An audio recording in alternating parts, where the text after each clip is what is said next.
Bueno, entonces decía la amistad social es una enseñanza central de la doctrina social de la Iglesia.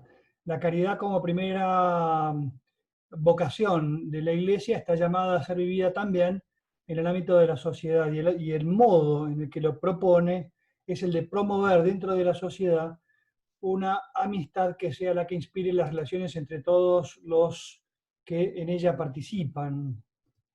Entonces, entrando ya de lleno a la encíclica, primero hablar de lo que fueron, por así decir, dos grandes inspiradores de esta declaración. En primer lugar, la encíclica tiene el título en italiano, que es una frase típica de San Francisco de Asís, en la que hablando del Evangelio, que invita a todas las personas de buena voluntad a amarse los unos a los otros, hace una aclaración y habla de el amor a los que están cerca y a los que están lejos.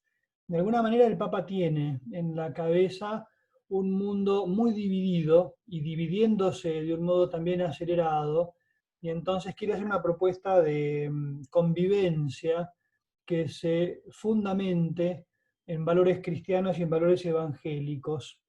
Además, tiene como inspiración un hecho bastante cercano que tuvo lugar fue en febrero del año 2019, que fue un encuentro poco conocido, pero bastante importante, con el referente religioso más grande de toda la comunidad musulmana del mundo. La mayoría de los musulmanes se agrupan en no sé, en una tradición que se llama suní y que tienen como referentes a un personaje muy importante con el que el Papa firmó un documento en los Emiratos, en Abu Dhabi, hace eso, en febrero del año 2019, un documento sobre la fraternidad universal, que tiene como siguiente objetivo: las religiones en muchos ámbitos culturales son vistas como lugares de violencia, como generadoras de violencia. Y entonces el Papa está convocando a personas de todas las religiones para que desmientan ese prejuicio y que todas las religiones puedan tratar de ponerse bajo una misma idea, y es la de que somos todos hijos de Dios y todos aquellos que creemos en un ser superior, aunque se lo llame de distintas maneras, todos podamos buscar una paz común. Es decir, todos hijos de un mismo Dios, y entonces tenemos mucho en común como para poder aportar una palabra de paz en un mundo cruzado por las guerras. Este documento completa de alguna manera un tríptico, es decir, un grupo de 3 documentos que de alguna forma resumen bastante de la enseñanza de Francisco. Ahí me olvidé de poner los nombres, pero las grandes relaciones que tenemos todos los seres humanos son, en primer lugar, con Dios. A ese documento le dedicó la Evangelii Gaudium. Tenemos un fuerte vínculo con la naturaleza, del que somos cada vez más conscientes. Y a esa relación le dedicó la encíclica Laudato Si. Y ahora quiere fijar su atención en las relaciones humanas que dan origen a la sociedad y en los grupos de sociedades y esa gran sociedad que es el mundo, con este documento que se llama Fratelli Tutti. El documento está articulado en 8 capítulos que están agrupados de una forma muy conocida para la gente de la iglesia en general. Acá no creo que ustedes las conozcan, pero hay una larga tradición en la iglesia, en Argentina es así, de frente a los problemas, actuar del siguiente modo. Primero, ver la realidad, después juzgarla y después actuar o sugerir acciones. Entonces, el documento va a estar armado de esa manera. Los primeros 2 capítulos se van a centrar en ver la realidad que tenemos delante. El segundo grupo, con los capítulos 3 y 4, a tratar de comprenderla, juzgarla, de aplicar la inteligencia para entender qué es lo que sucede.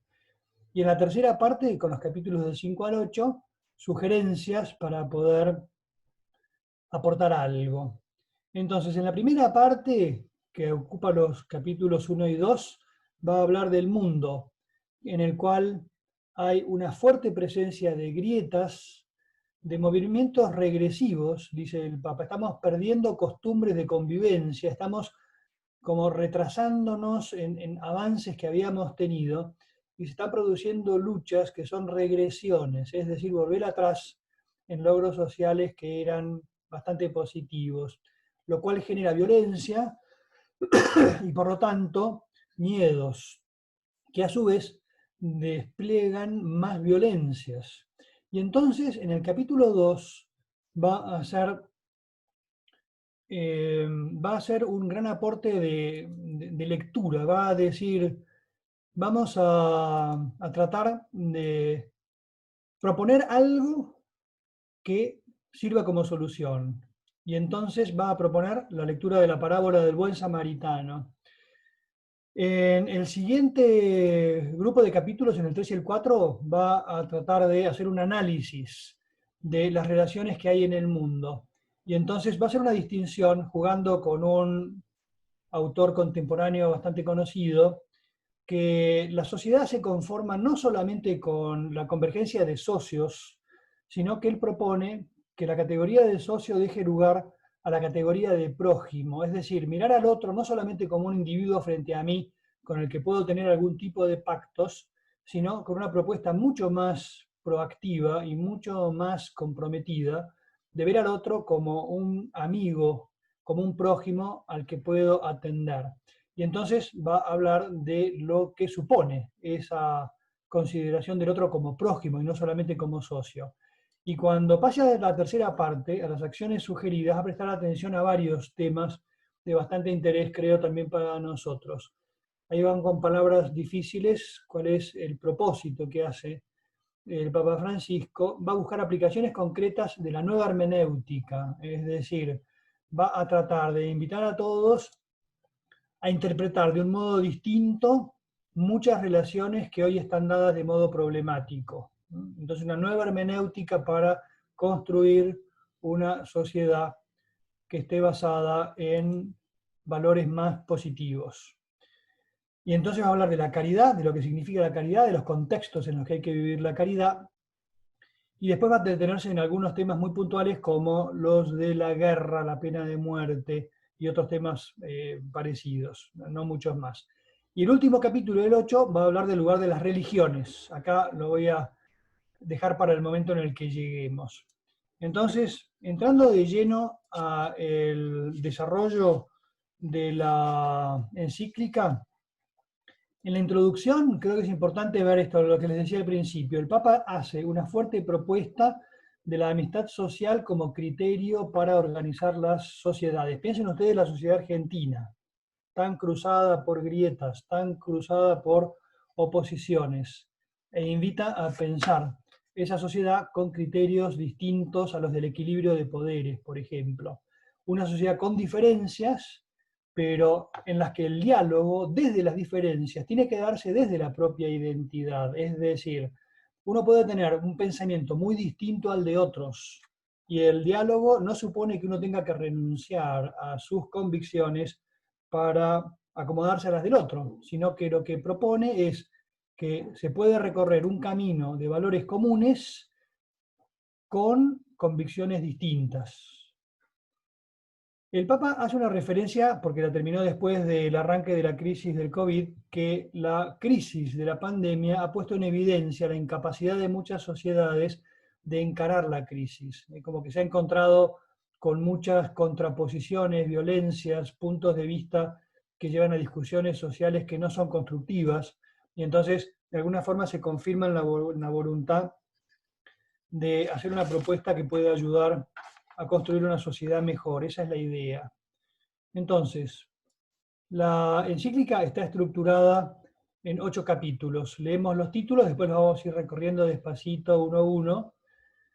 Entonces, la primera es Las sombras de un mundo cerrado. Es un diagnóstico de la situación en el mundo. Una visión, fíjense ustedes, no solamente para nuestro país, sino mucho más amplia, porque lo que dice llega a todos los rincones.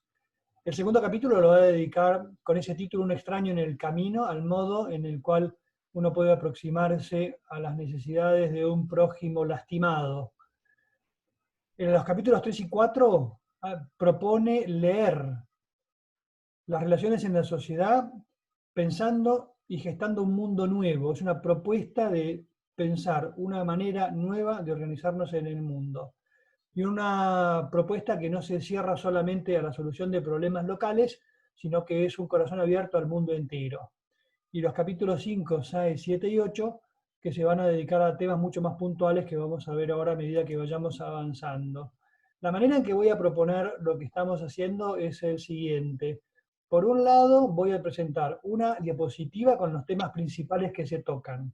Y después voy a mostrar rápidamente otra diapositiva con los títulos originales de cada capítulo, de manera que después incluso puedan tenerlos, si quieren, como un resumen para poder estudiarlas o usarlas como guía para la lectura.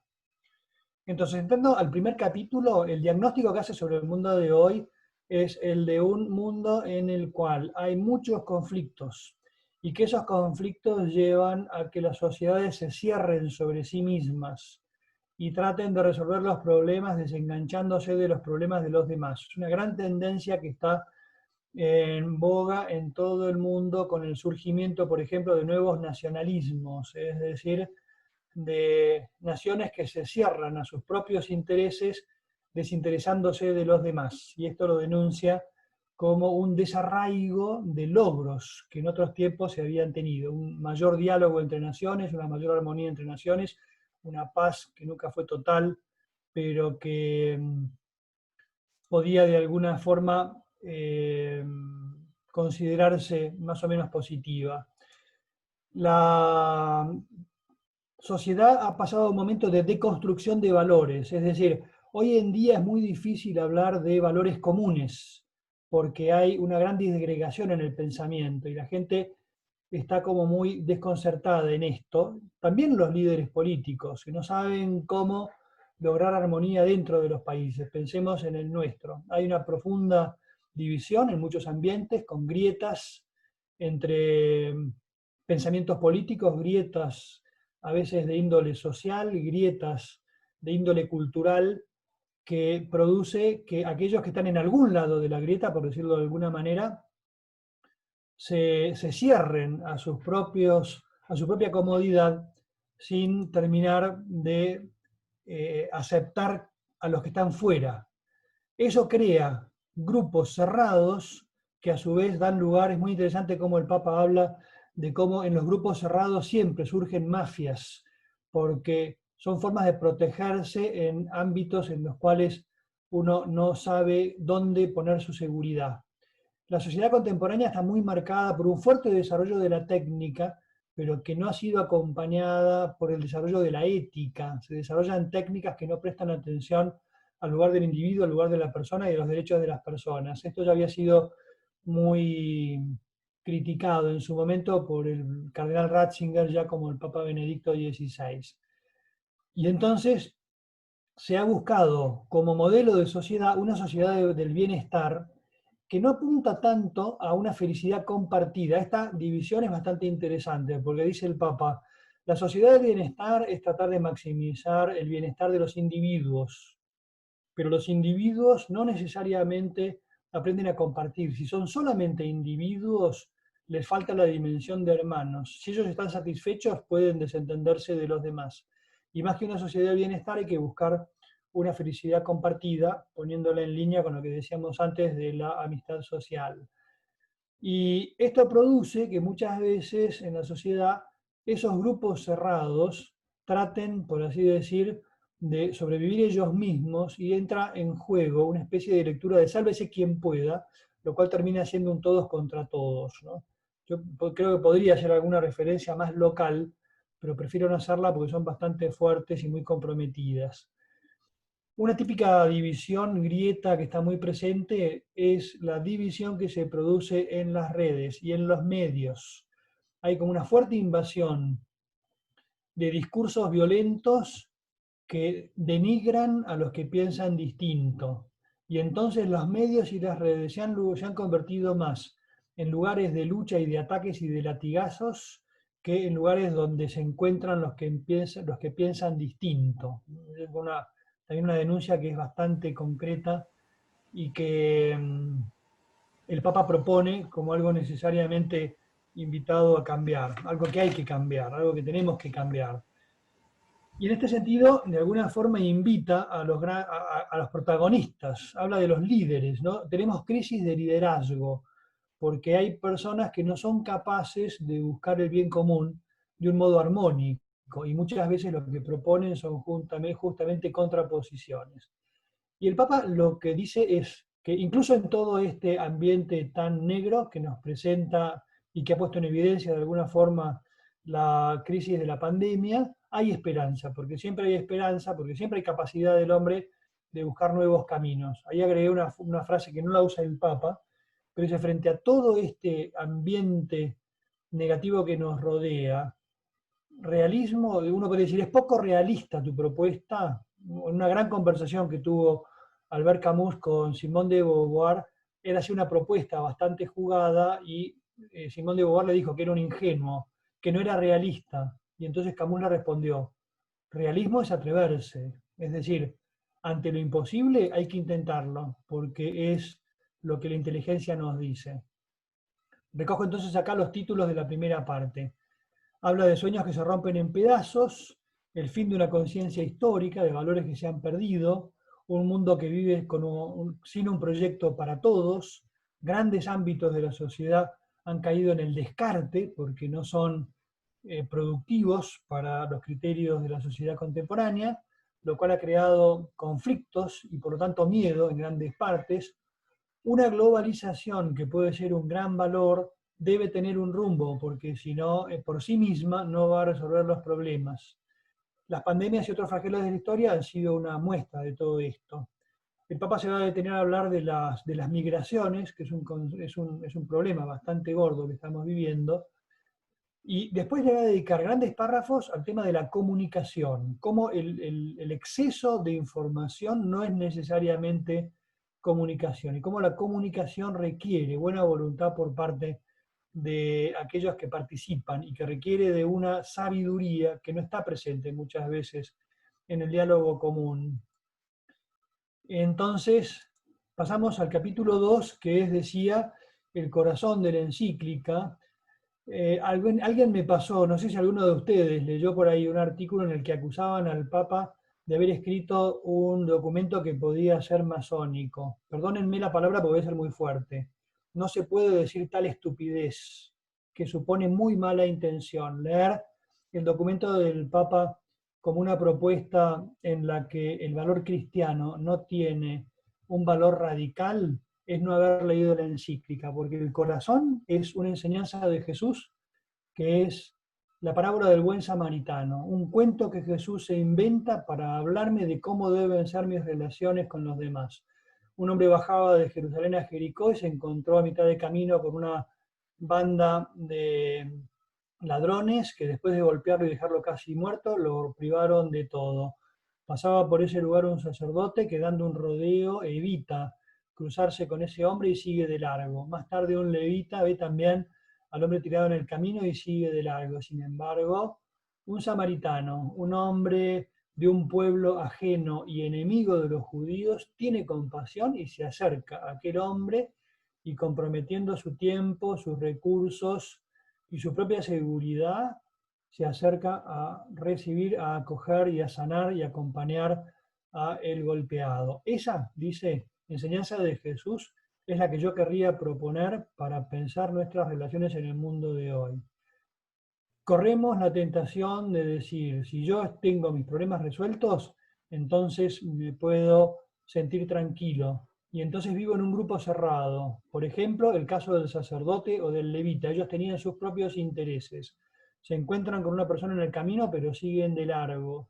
Y sin embargo, una persona que hubiera podido pasar de largo con absoluta tranquilidad porque no estaba comprometida con aquel caído en el camino, siente en el fondo de su corazón el impulso a ayudar. El Papa va a insistir mucho en esto. Todos llevamos en el corazón un impulso a ayudar al necesitado y hay que prestarle atención. Y dice, la persona caída, en todas sus características, caída en el sentido económico, caída en el sentido social, caída en el sentido moral, caída en el sentido espiritual, debería ser para nosotros un desafío, una invitación a ayudarla, y que la persona caída debería definir todos los proyectos sociales, políticos y religiosos. No pueden cerrarse los grupos sociales a su propia seguridad, sin comprometerse con la atención de aquellos que están en necesidades. Me gustó una frase que creo que en Argentina puede ser particularmente significativa. Dice que el herido no sea una excusa para nuestras divisiones. Yo no las conozco, la mayoría de ustedes, pero a veces uno escucha en Argentina hablar de los pobres como si fueran un factor negativo, culpable y autorreferencial. Y entonces uno se divide casi diciendo, bueno, estamos todos, la ciudad estamos bien, pero hay una serie de personas que nos molestan, que son los pobres. No puede haber un pensamiento cristiano que adopte esa forma de pensar, sobre todo porque no es cristiano. Las divisiones, las divisiones, guarda, hay alguien que está hablando por ahí, si pueden bajar los micrófonos. Esas divisiones llevan en las sociedades siempre complicidades e hipocresías. Y hay mucha gente que se llena la boca hablando de los pobres, pero después no se compromete verdaderamente para ayudar a los que tienen necesidades. Y algo que para mí me parece muy importante es que el Papa dice, esto no es un problema que tengan que resolver los gobiernos, sino que son problemas que tienen que resolver las sociedades. Es una invitación a la sociedad civil, es decir, a cada uno de nosotros, cada uno en su lugar, debería imaginarse cómo puede repetir en su vida el camino del buen samaritano. Fíjense, dice el Papa, que el buen samaritano no lo hace solo, porque se sirve también de la ayuda del hospedero.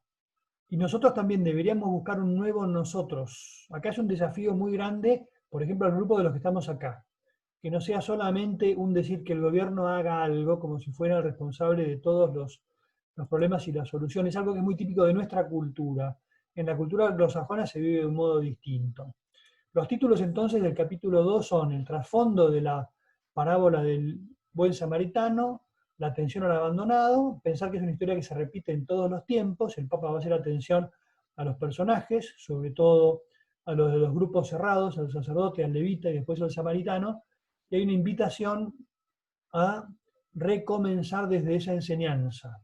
El Papa recuerda, dice, Jesús nos lo ha dicho en el capítulo 25 de San Mateo, cuando fui forastero me recibieron, que es exactamente lo que hizo el buen samaritano. ¿Se puede pensar en una sociedad que funcione en base a esa compasión? Dice, el gran problema de la sociedad de hoy es que está organizada según sistemas filosóficos que hacen hincapié, piensen ustedes como en dos extremos, ¿no? El liberalismo, por llamarlo de alguna manera, y para hacerlo fácil, el comunismo. Es decir, la exacerbación del individualismo por un lado y la exacerbación del colectivismo por el otro. La consideración del individuo como autosuficiente, que es lo propio del liberalismo, tomado en su sentido más radical y filosófico. No hay acá una crítica concreta a sistemas políticos. Piensa que el individuo es autosuficiente, y entonces dice el Papa, ningún individuo es autosuficiente, todos necesitamos de todos y todos sentimos dentro de nosotros la responsabilidad por el otro y por los otros. Se trata de reavivar esa atención porque estamos hechos para el amor y para el amor entre todos, por lo cual la altura del hombre se mide por la capacidad de amor que tiene hacia aquellos que lo rodean, de modo particular a los más necesitados. Y entonces la propuesta, vuelvo al principio, es el de la amistad social. Amistad supone personas diferentes, con pensamientos diferentes, con historias y tradiciones diferentes y con convicciones diferentes. Y justamente porque son diferentes, pueden establecer entre ellos una relación de competencia, simplemente de convivencia pacífica o de colaboración marcada no solamente por el equilibrio, sino por un verdadero interés por el otro, una fraternidad que va por encima de la libertad que puede fijar el individualismo o de una aparente igualdad que puede marcar el colectivismo. Él dice, las individualidades, la sumatoria de individualidades es lo que marca filosóficamente los sistemas políticos hoy en día. Entonces los individuos son personas desencajadas de su realidad y que no se sienten responsables de los que están alrededor, cerradas sobre sí mismas. Y lo que propone es dejar de lado los individuos y pensar más en personas, que es una manera de referirse al ser humano abierto a vínculos. Estamos hechos también por nuestros vínculos. Y la relación entre nosotros no debe ser simplemente la de estarme yo bien, intentar estar yo bien, sino de un cuidado de benevolencia hacia todos los que están a mi alrededor. La benevolencia contra la alegre frivolidad, dice el Papa. Tiene que haber en nuestros corazones un sentido de solidaridad que muchas veces ha sido mal entendida y va a detenerse también con palabras muy fuertes a hablar de los que han hecho una relación tóxica de la solidaridad que crea dependencias. Y entonces la invitación del Papa va a ser el de prestar una fuerte atención a la comunidad, a cultivar las relaciones dentro de la comunidad y va en esos lugares, en este ámbito, a decir, es primero lo común que lo propio. Entonces va a ser una fuerte referencia también a algo que es muy típico suyo, que es darle prioridad al destino universal de los bienes sobre la propiedad privada, eso en todos los ámbitos. Los títulos de este capítulo: a pensar más allá de los propios límites, a pensar en el valor único que tiene el amor, que supone una creciente apertura a los demás, sociedades que de este modo se integran a todos los que son distintos, y después va a hablar de comprensiones inadecuadas del amor universal, que no es algo sentimental y opcional, sino que es algo esencial que llevamos todos dentro. Les dejo ahí los títulos para que después los puedan ver. El capítulo 4 trata de mirar hacia afuera del mundo y decir, el mundo de hoy necesita una relación que nazca del corazón de las personas, no de equilibrios. Retoma una palabra del Papa Benedicto, que era el de la gratuidad, es decir, en el ámbito de la economía, por ejemplo, el Papa Benedicto desafió a los sistemas económicos hablándoles de la gratuidad. No hay solamente relaciones contractuales entre las personas, sino que también en nuestras relaciones, incluso en las laborales, se dan ámbitos en los cuales uno sabe dar a los demás un poquito más de lo que puede exigir una relación fría laboral. Piensen ustedes en sus propios trabajos, como si nos quedáramos solamente en la justicia, se darían relaciones muchas veces muy pobres. El documento se va a detener en un tema bastante desafiante de la cultura de hoy, que es la de la globalización. El Papa va a hacer como un equilibrio en decir que la globalización sin corazón nos lleva a un mundo sin un tejido social fuerte y que hay que animarse a una globalización que rescate también los valores locales. Esa referencia al valor local no significa cerrarse al mundo. Y va a tener un párrafo muy interesante sobre el riesgo de quedarse en un indigenismo cerrado, lo que puede pasar a veces en algunas comunidades locales, pensar en algunos pueblos originarios que se cierran a cualquier tipo de diálogo con los que hay fuera. Esa globalización, por ejemplo, puede ser un valor para países que han sido absolutamente golpeados por estos problemas de los últimos años y que no tienen capacidad de reacción frente a desafíos que les quedan grandes. Una propuesta de fraternidad también a nivel nacional, internacional. Ahí están los límites, perdón, los títulos del capítulo 4, que los dejo ahí para que después los puedan ver. Y en el capítulo 5 se va a dedicar a la política. Dice que parte importante, a pesar de que este documento no se refiere a la política, él dice es difícil pensar en un mundo en el que no haga falta de la política para poder organizar la vida social. Y entonces va a ser una exposición bastante cuidada de lo que él considera los dos grandes modelos que están en juego, el que llamamos populismo y lo que llamamos liberalismo, poniendo en evidencia los contenidos más profundos y los límites, rescatando algún valor de cada uno de ellos. En el liberalismo no es lo mismo la libertad de las personas que el libertinaje. En el populismo no es lo mismo el valor del pueblo que el considerar con un absoluto el valor de un pueblo frente a otros. Vale la pena leerlo y esto quiere ser solamente una apertura para que se animen después a leerlo. Este capítulo tiene una fuerte repercusión en lo que es la política de nuestro país, por lo cual invito a leerlo con inteligencia. La política es necesaria, no es una mala palabra y es necesario crear políticas nuevas. El Papa lo que va a hacer, lo ha dicho desde el principio, él no va a dar soluciones concretas, pero va a tirar ideas de qué cosas le parece desde su posición que no funcionan y que deberían ser corregidas. Todo esto requiere un trabajo de largo plazo que la política hoy en día no está haciendo. Y la propuesta de fondo siempre es la misma, la de la caridad como una fuente de inspiración. La caridad no como un sentimiento ingenuo, sino como algo que verdaderamente puede enriquecer las relaciones entre las personas. Van a ser muy fuertes las críticas que va a hacer el Papa. Paso al siguiente capítulo porque acá están los títulos del capítulo 5, lo van a poder leer después. Y en el capítulo 6 va a hablar de algo que es muy importante y es el diálogo, la capacidad de diálogo que tienen las personas y la necesidad del diálogo frente al individuo egoísta, al individualismo egoísta y después a la violencia de las multitudes. Acá está como contrapuesto otra vez el papel del liberalismo y del populismo como extremos. El liberalismo que solamente defiende intereses individuales, el populismo que avasalla a las personas con violencias sobre aquellos que piensan distinto. Polos que deben aprender a hablar de un modo maduro y que, si no, se transforman siempre en lugares de opresión de los demás. El que está en el poder termina beneficiando a los que están en el poder, olvidándose de los demás. Y entonces, el Papa lo que hace es invitarnos a un diálogo constructivo que nos desafía a ser creativos. Piensen ustedes hoy en día la falta de diálogo que tenemos en el país. Y acá me refiero a dos polos, porque acá puede haber personas que estén de un lado del polo y del otro lado del polo, de un lado de la grieta y del otro lado de la grieta. Y uno si está de un lado de la grieta va a tratar inmediatamente de echarle la culpa a los del otro lado de todos los problemas. Y en algún momento tiene que decir, si seguimos así va a ser imposible hablar.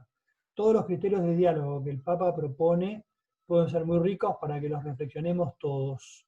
Deberíamos de alguna forma llegar a valores comunes, incluso aquellos que no piensan y no creen distinto. Y entonces me gusta, ahí puse textual una frase del Papa en la que dice, dialogar, yo fiel a mis principios y los demás fieles a los suyos. Y entonces me gustó el concepto ese de lograr un realismo dialogante, es decir, que logremos verdaderamente hablar en el mundo concreto, lleno de violencias y de problemas que hay que solucionar. Pongo atención en el último título de este capítulo de recuperar la amabilidad. Imagínense ustedes si lográramos en el ámbito político, en el ámbito social, en el ámbito laboral, promover el valor de la amabilidad. Fíjense cómo en todos los títulos está en juego siempre la amistad social, como algo que trata de unir y no de separar. El capítulo 7 parte de la idea de que nos hemos desencontrado y entonces hace falta un trabajo de reencuentro. Y la paz a los dos lados de las grietas se da solamente como un trabajo artesanal, es decir, un esfuerzo concreto por ir al encuentro de los que piensan distinto. Piensen, por ejemplo, a veces en las familias. No alcanza solamente la verdad, no alcanza solamente la justicia. Lo que hace falta es verdad, justicia y misericordia. Es una buena disposición para poner el perdón en lugar de la venganza. Y termino con el último capítulo, para después dejar espacio a algunas preguntas, algo de tiempo nos queda, tienen los títulos del capítulo 7, y en algo muy importante que empezó el Papa Benedicto con esta idea. En realidad la empezó Juan Pablo II, y es la siguiente. Hoy, en ámbitos intelectuales muy influyentes, se ven las religiones como generadoras de conflictos. Y entonces la propuesta del Papa es la de decir, juntémonos todos aquellos que creemos en un Dios para mostrar que es más lo que nos une que lo que nos separa. Y que nunca se busque la religión como una excusa para la violencia. Y entonces las religiones, dice el Papa, son invitadas en este documento a participar de este esfuerzo por lograr una sociedad más fraterna. Ahí tienen los títulos. El Papa va a terminar con una oración que va a tener distintas partes y que pone todo el desafío en manos de Dios.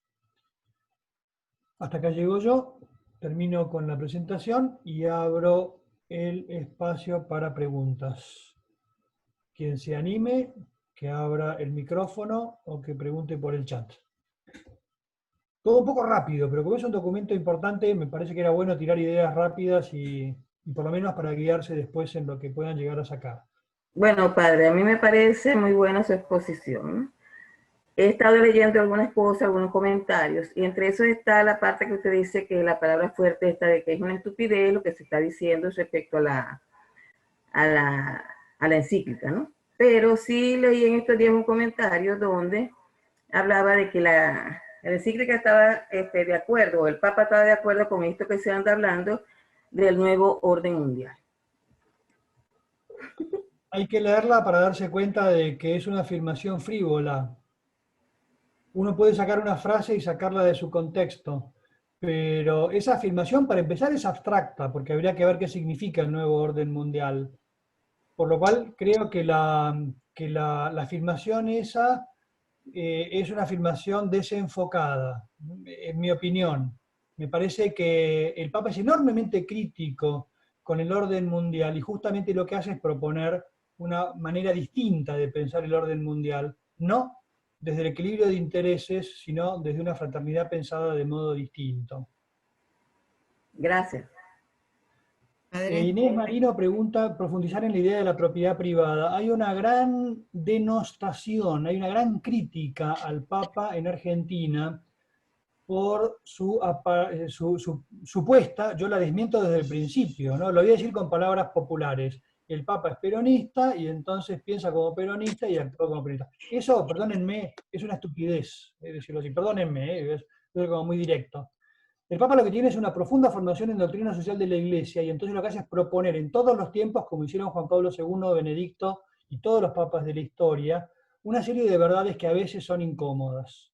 Entonces, no se puede ir contra la propiedad privada porque es un fundamento básico, es uno de los básicos principios de la doctrina social de la Iglesia.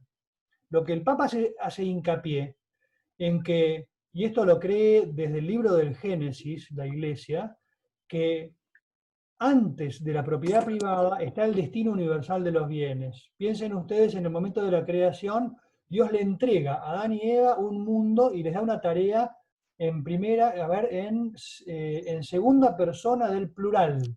Esto se lo doy a ustedes y ustedes tienen que someterlo.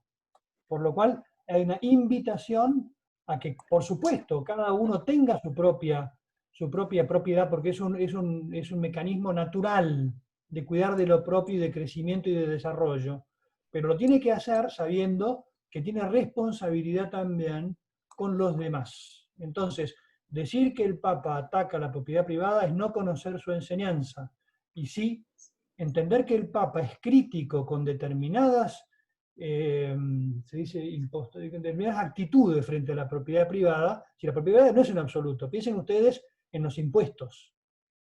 ¿Los impuestos son un atentado contra la propiedad privada? No, son, si están bien usados, si están bien armados, son una manifestación del destino universal de los bienes que ha de distribuirse de un modo equitativo. ¿Qué más? Bien, padre. Muy claro. ¿Alguien más?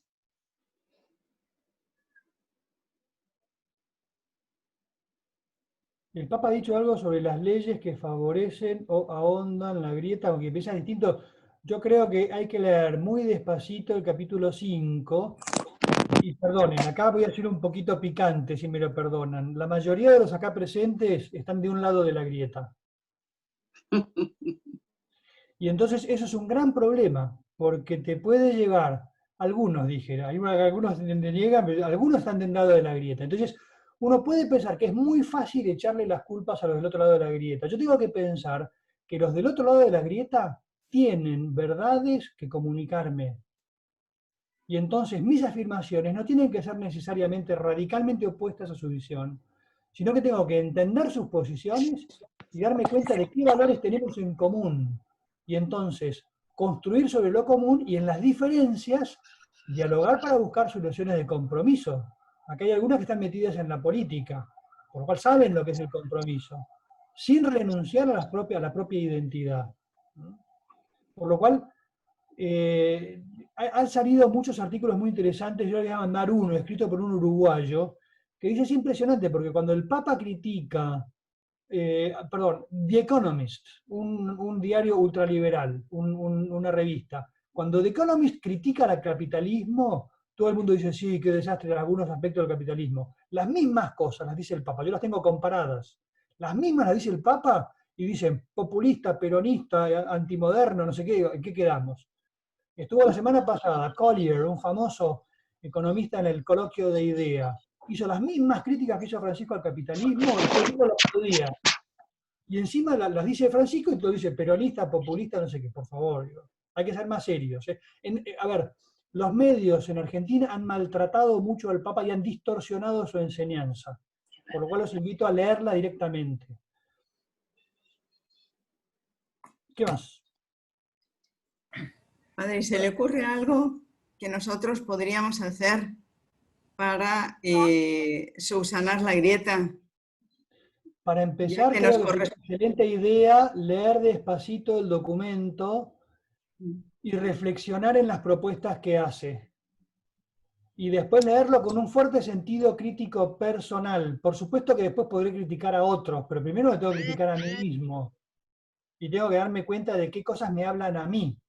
Y entonces desde ese lugar reconocer mis propios límites y entonces entablar un diálogo distinto. Yo una sugerencia muy concreta es que antes de, si hay acá alguna activa en Twitter, en WhatsApp y cosas de estas, antes de poner un comentario crítico, récense un Padre Nuestro y fíjense si sobrevive el comentario crítico al Padre Nuestro.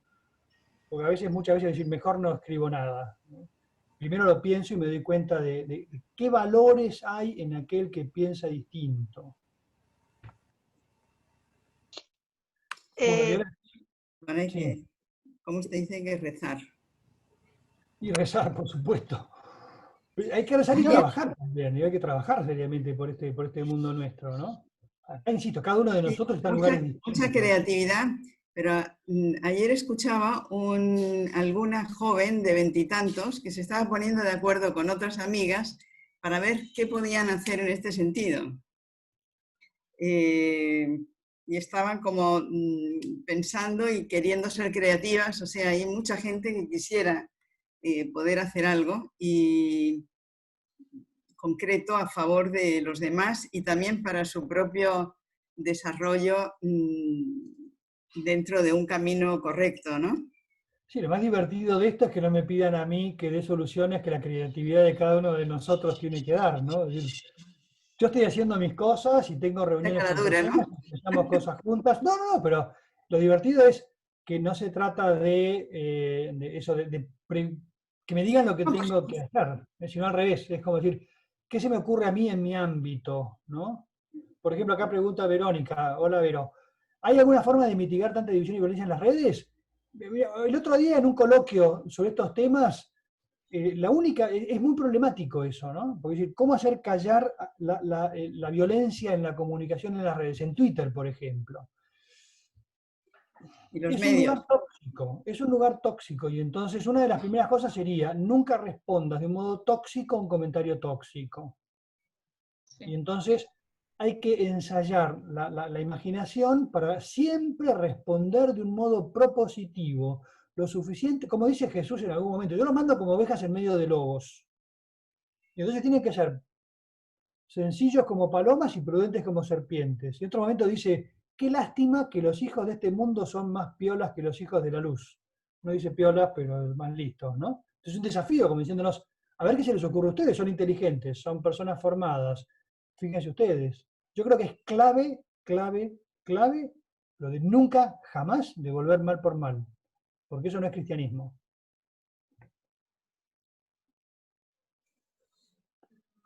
Bueno, listo, ahora me tengo que ir yo.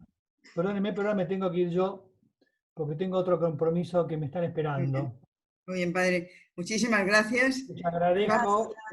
Perdón, acá están hablando, pueden pasar acá un panel interreligioso muy interesante que hubo en el CUDES, muy interesante, está en YouTube, y parece, yo me voy, pero se los pueden pasar por el link, porque vale la pena. hay males se los pasa. De paso hacemos publicidad del laburazo que se mandaron ahí. Está muy bueno, ¿eh? Buenísimo, Mire, muy lo vi, estuvo fantástico. Sobre todo estuvo me voló la fantástico. cabeza el monje budista. Bueno, muchas gracias a todos. Bueno, nos muchas vemos. gracias, padre. Gracias.